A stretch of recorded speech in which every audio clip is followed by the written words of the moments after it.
बिहार सरकार कुछ ज्यादा ही एडवांस बन गई करने के बाद क्या आपको पक्का जॉब मिलेगा। जय हिंद साथियों, कैसे आप सभी। आशा करता हूं आप सभी खुश होंगे, स्वस्थ होंगे, मस्त होंगे। साथियों आज मैं आप सभी को बताऊंगा कि बिहार में जो डीएलएड के एग्जाम होने वाले हैं 2023 में, यह एग्जाम में देरी क्यों हो रहा है, तमाम बातों को मैं बताऊंगा। कब फॉर्म भरे गए थे, कब किस प्रकार से इसका एग्जाम जो है डेट इसका क्यों बढ़ रहा है, इतना लेट क्यों हो रहा है। साथियों चलिए ध्यान से देखिएगा।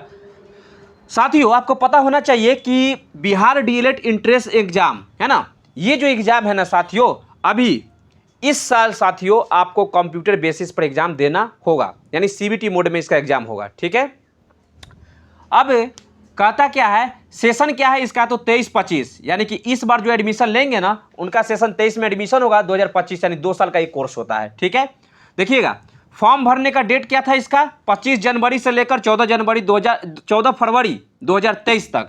समझ में आ रहा है, 25 जनवरी से लेकर के इसका 14 फरवरी तक डेट था। ठीक है, समझिएगा बात की गहराई को। पर बिहार सरकार जो है ना साथियों, कुछ ना कुछ उसके ऑनलाइन में टेक्निकल प्रॉब्लम हो ही जाता है। टेक्निकल प्रॉब्लम हो गया तो इसका डेट बढ़ गया 27 फरवरी तक। क्लियर है, इतना बात तो समझ गए। बिहार सरकार कुछ ज़्यादा ही एडवांस बन गई है, इस वजह से उसने क्या किया, सारा डेट को फिक्स कर दिया। ठीक है, कि 27 फरवरी के बाद, यानी कि साथियों इसका जो एग्जाम का डेट जो था ना फिक्स कर दिया गया। 13 मार्च से लेकर के 20 मार्च तक एग्जाम होने का डेट को फिक्स कर दिया गया और बताया गया कि आपका जो एडमिट कार्ड है ना, एग्जाम से 5 दिन 10 दिन पहले तक आपको जारी कर दिया जाएगा। पर हुआ क्या, टेक्निकल प्रॉब्लम, तो डेट तो इतना बढ़ गया भैया। अब समझिएगा बात को, डम्मी एडमिट कार्ड इसका कब आया, देखिएगा 10 से लेकर 16 मार्च तक इसका डम्मी एडमिट कार्ड को क्या किया गया, डमी एडमिट कार्ड को जारी किया गया। तो आप बताइए 10 मार्च को 3 दिन के बाद इसका एग्जाम होने वाला था, कहाँ हुआ एग्जाम, एग्जाम हुआ नहीं ना हुआ।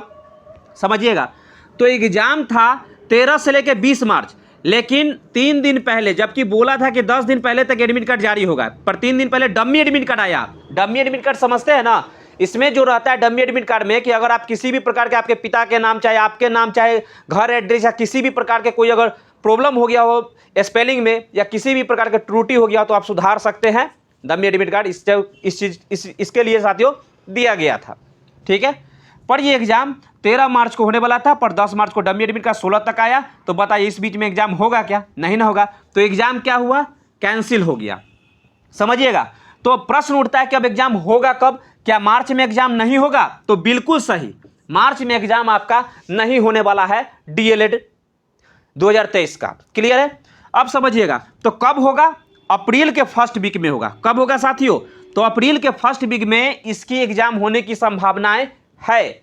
चूंकि आपको इतना ही नहीं, 13 से लेकर 20 मार्च तक इन्होंने अपना डेटा जारी कर दिया था कि एग्जाम लेंगे, और कुछ ही दिन के बाद इनका रिजल्ट का भी डेट जारी कर दिया गया था, और इसका जो एडमिशन होता है वो सब डेट जारी कर दिया गया था।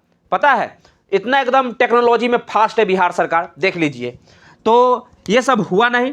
अब समझिएगा बात को यहाँ पर, तो एग्जाम जो है अप्रैल के फर्स्ट वीक में होने की ये भी संभावना है, या तो फर्स्ट वीक में हो जाए, नहीं तो सेकेंड वीक के फर्स्ट 2-3 दिनों के अंदर में स्टार्ट हो जाएगी एग्जाम।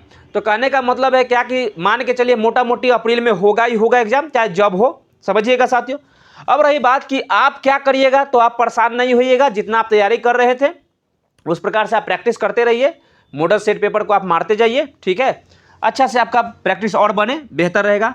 अगर आपको विशेष जानकारी चाहिए है ना, तो ये देखिए आपको हेल्पलाइन नंबर मिल चुका है, आप डायरेक्ट सरकार से कांटेक्ट कर लीजिए। भैया सरकार से नहीं, ये जो आपको एग्जाम कंडक्ट कराती है ना, उस डिपार्टमेंट का नंबर है, ठीक ना। तो वहाँ पे आप इससे कांटेक्ट करके आप पूछ सकते हैं कि भैया इतना लेट क्यों हो रहा है, तो बताएंगे, सारी परेशानियाँ जो होगी उनके साथ सब बताएंगे। ठीक है, तो बस साथियों अब बात यहाँ पर एक और उठता है कि बिहार डीएलएड करने के बाद क्या आपको पक्का जॉब मिलेगा। जॉब मिलेगा तो कहाँ मिलेगा, क्या सरकारी जॉब मिलेगा या प्राइवेट जॉब मिलेगा, कब मिलेगा, किस सेक्टर में मिलेगा, सर्टिफिकेट की क्या प्रधानता होगी, यहाँ पे कितना नंबर अच्छा रहेगा आपको तो आपका सिलेक्शन जल्दी होगा। इन तमाम बातों को लेकर के मैं आपको एक प्रॉपर खास रूप से डीएलएड से संबंधित आपको एक वीडियो बना करके लाऊंगा, जिसमें मैं तमाम बातों को आपको बताऊंगा कि कैसे आप डीएलएड करने के बाद एक अच्छा शिक्षक बन सकते हैं, किस पोस्ट पर आप बन सकते हैं और किस प्रकार से बच्चों को पढ़ा सकते हैं सरकारी स्कूलों में। ठीक है साथियों, जल्दी मिलते हैं अगले वीडियो में।